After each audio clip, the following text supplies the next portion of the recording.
सभी किसान भाई बहन व मातृशक्ति को राजेश कटारिया तरफ से नमस्कार। आज भी हमारा स्पेशल विषय होगा फ्लावरिंग स्टेज पर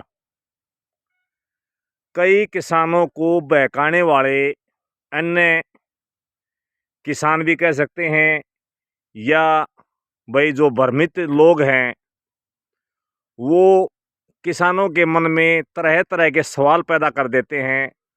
और जो खासकर नया किसान है वो उनकी बातें मान के और अपना काफ़ी नुकसान कर लेता है। फ्री की सलाह वही देते हैं जिसको खुद की कोई नॉलेज नहीं होती। जिसको खुद की नॉलेज होती है वो फ्री में जाके किसी को सलाह नहीं देगा। वो स्पेशल अगर किसान का भला चाहेगा तो सही गाइड करेगा, लेकिन आज के ज़माने में सही गाइड करने वाले बहुत ही कम यूट्यूबर हैं और बहुत ही कम किसान हैं। क्योंकि किसान में एक दूसरे के प्रति एक द्वेष की भावना होती है कि इसका भी अगर अच्छा फल हो गया तो मेरा फल कम बिकेगा या मार्केट में रेट डाउन होंगे। तो कई तरह के डाउट और कई तरह की समस्या नए किसान के सामने ज़रूर आती है। वो क्या क्या समस्या है वीडियो पे पॉइंट टू पॉइंट बात करेंगे। वीडियो थोड़ी लंबी होने जा रही है, इसलिए मैं पहले चाहता हूं अगर आप वीडियो पूरा देख सके तो वीडियो देखें, अन्यथा वीडियो को यहीं छोड़ दें। क्योंकि ये जानकारी के अभाव में किसान बहुत बड़ा अपना नुकसान कर लेता है, और मैं नहीं चाहता भाई कोई भी किसान जानकारी के अभाव में अपना नुकसान करे। तो वीडियो पूरा देखें, तो सीधा समय ना बर्बाद करते हुए सीधे पॉइंट पे आते हैं। पहला पॉइंट किसान साथियों, फ्लावरिंग स्टेज पे पानी दें या ना दें, ये किसानों के संशय बहुत ही दिमाग में घर कर जाता है। कई किसान पानी नहीं देते हैं तो नुकसान हो जाता है, कई किसान पानी देते हैं तो नुकसान हो जाता है। उनकी समझ में नहीं आता क्या करें।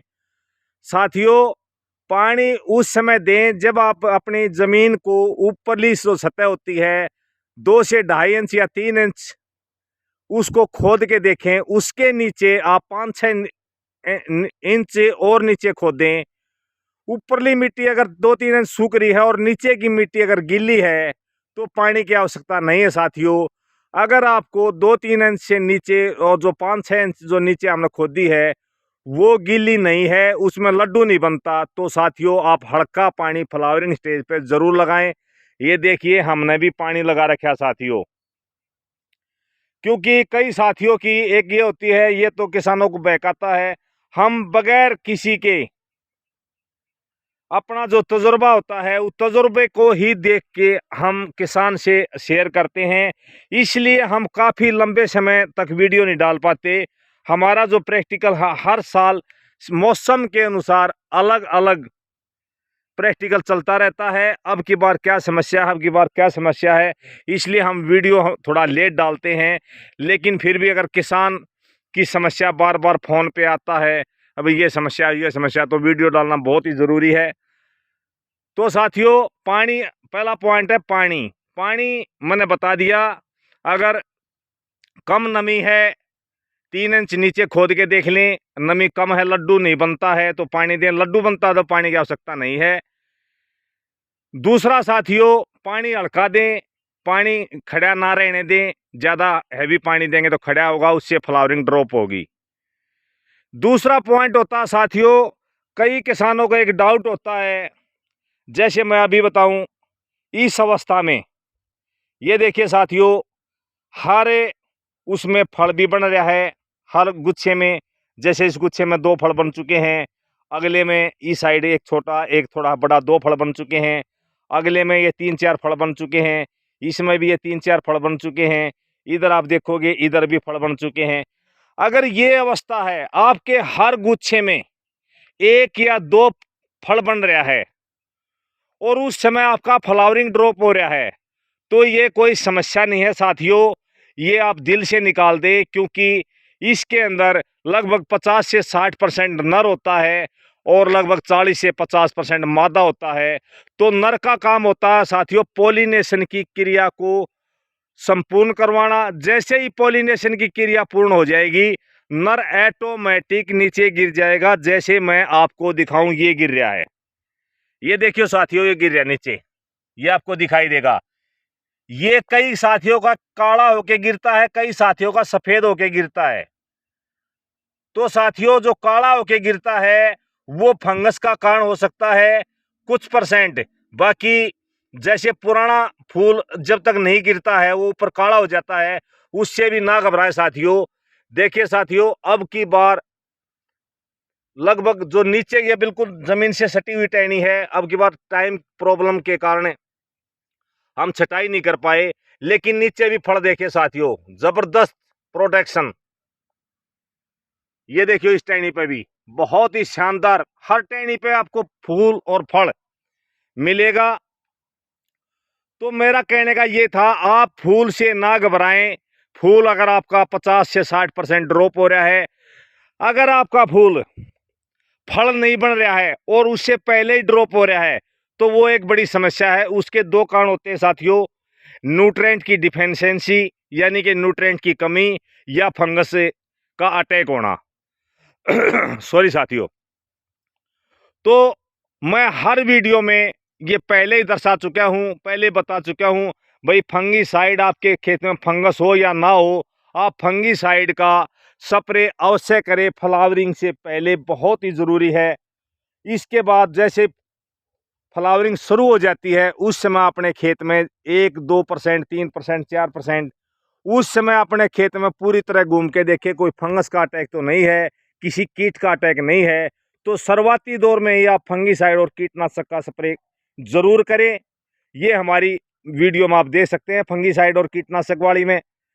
दूसरा साथियों, सॉरी, जो तीसरा जो पॉइंट आता है वो आता है साथियों, फल का पीला होना। ये किसान की बहुत बड़ी एक समस्या है। वो किसान कहता है जी हमारा तो 10%, हमारा 20%, हमारा 25%, हमारा 30% फल पीला हो रहा है। ये साथियों, इसका पहला पॉइंट होता है फंगस का अटैक। इसका जो दूसरा पॉइंट होता है वो मैंने बताया था पहले भी, भाई न्यूट्रिएंट की कमी, वही फूल के ऊपर आधारित होती है, वही फल के पीलापन के ऊपर आधारित होती है। ये देखिए, पूरी टहनी में आपको मुश्किल से कहीं पर अगर दिखाई दे जाए तो 1 या 2 दिखाई दे सकता है, लेकिन मेरी नज़रों में अभी एक भी फल कहीं पर भी किसी भी टहनी में पीला नहीं है। सिर्फ सूरज की रोशनी के कारण आपको पीला हो सकता है दिखाई दे, लेकिन कोई भी, आप इधर से देखें, कोई भी फल पीला नहीं है। सिर्फ यही कारण है साथियों, हम ना तो सेकंड न्यूट्रिएंट की कमी छोड़ते हैं, ना हम फंगीसाइड की कमी छोड़ते हैं, ना हम कीटनाशक की कमी छोड़ते हैं। फ्लावरिंग स्टेज से पहले हम सारा काम अपना कंप्लीट कर लेते हैं। बाय द वे कभी ऐसा हो जाता है समय की कमी के कारण कोई काम नहीं हो पाता, तो वो समस्या हमारे सामने भी आती है। पिछले साल हमारे पौधे में समस्या आई थी साथियों, कुछ एरिया में हम स्प्रे करना टाइम की कमी के कारण नहीं कर पाए थे।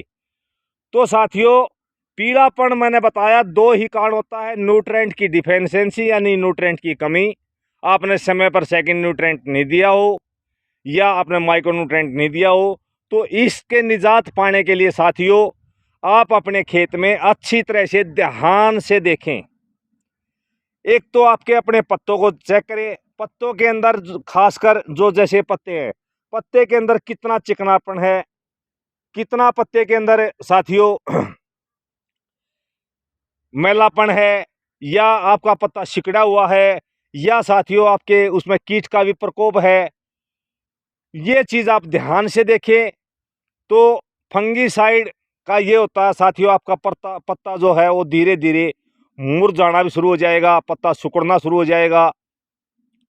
कई बार कीट के कारण भी यही समस्या आती है, लेकिन फंगस का क्या होता है साथियों, जो चिकनापन होता है, जो चमक होती है, वो चमक कम हो जाती है पत्ते में, तो समझ लेना फंगस का अटैक है। तो उस स्टेज में आप फंगीसाइड का इस्तेमाल कर सकते हैं।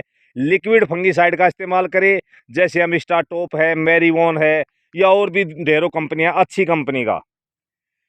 इसके बाद साथियों, अगर न्यूट्रिएंट की कमी है तो उसको साथियों फ्लावरिंग स्टेज पे आप किसी भी तरीके से पूरा नहीं कर सकते, लेकिन कुछ हद तक उसकी थोड़ी मात्रा में रिकवरी का आप कर सकते हैं। वो होता है साथियों माइक्रोन्यूट्रेंट। माइक्रोन्यूट्रेंट का स्प्रे करें या फंगीसाइड का स्प्रे भी कर दे और माइक्रोन्यूट्रेंट का भी स्प्रे कर दे। अगर आपने पहले फंगीसाइड का नहीं किया है, अगर आपने 10 या 15 दिन पहले फंगीसाइड का किया है, तो साथियों इस स्टेज में आप समझ लेना न्यूट्रेंट की कमी है, तो आप माइक्रोन्यूट्रेंट का एक स्प्रे ले लें। ज़्यादा कोई भी स्प्रे बगैर ज़रूरत के फ्लावरिंग स्टेज पे ना करें, इससे बचे, क्योंकि जितनी भी ज़्यादा आप स्प्रे करेंगे पोलन जो होता है उसको दुहने का कारण होता है स्प्रे करना। स्प्रे से क्या होता है, जैसे प्रेशर पड़ेगा फूल पे जैसे पोलिनेशन क्रिया चल रही है तो वो पोलन दूह जाएगा तो आपका फल नहीं बनेगा साथियों। कीटनाशक का कभी भी भूल कभी इस्तेमाल ना करें साथियों, बहुत ज़्यादा मजबूरी होती है। ये दिखाई देता भी आपका तो 50% के आसपास कीटों का प्रकोप हो चुका है, क्या करें मजबूरी है। तो साथियों उस अवस्था में आप कोशिश करें शाम को 5 बजे के बाद ही स्प्रे करें। उसके बाद 2 दिन का इंतजार करें। 2 दिन के बाद अगर मधुमक्खी आपके खेत के अंदर नहीं आ रही है, तो साथियों मधुमक्खियों को अट्रैक्ट करने के लिए अगली वीडियो में मैं कुछ चर्चा करूंगा। वीडियो बहुत लंबी होती जा रही है। इसके बाद साथियों जो अहम पॉइंट इसके बाद एक और आएगा, वो आएगा साथियों इस समय जब आपका इस स्टेज पे फल बनना शुरू हो जाता है, तो फल मक्खी का अटैक ज़बरदस्त तरीके से शुरू हो जाता है, क्योंकि फल मक्खी इसी अवस्था में अपना अटैक करती है, जिससे बहुत से किसानों के फल में कीड़ा पड़ जाता है। देसी भाषा में कहते हैं काना हो जाता है। जैसे जैसे फल पकेगा इस समय वो अंडा छोड़ देगी, और जैसे जैसे फल पकेगा वो लार्वा के रूप में परिवर्तित हो जाएगा। तो इसके ऊपर हम स्पेशल एक वीडियो बनाएंगे, देसी टोटके देसी तरीके से कैसे हम अपने फ्रूट को फल मक्खी के अटैक से बचाएं। क्योंकि साथियों इस अवस्था में हम कोई भी कीटनाशक का स्प्रे करेंगे तो साथियों हमारा जो पोलन है वो भी धुएगा, पोलन की प्रक्रिया भी बाधित होगी और आपका काफ़ी नुकसान हो सकता है। तो आज की वीडियो में इतना ही। वीडियो देखने के लिए सभी साथियों का धन्यवाद। वीडियो आपको अच्छी लगे तो लाइक और शेयर ज़रूर करें, और ऐसी अगर वीडियो चाहते हैं तो चैनल को सब्सक्राइब भी कर लें और बेल आइकन भी दबा दें। धन्यवाद साथियों। जय हिंद, जय भारत, जय माता दी।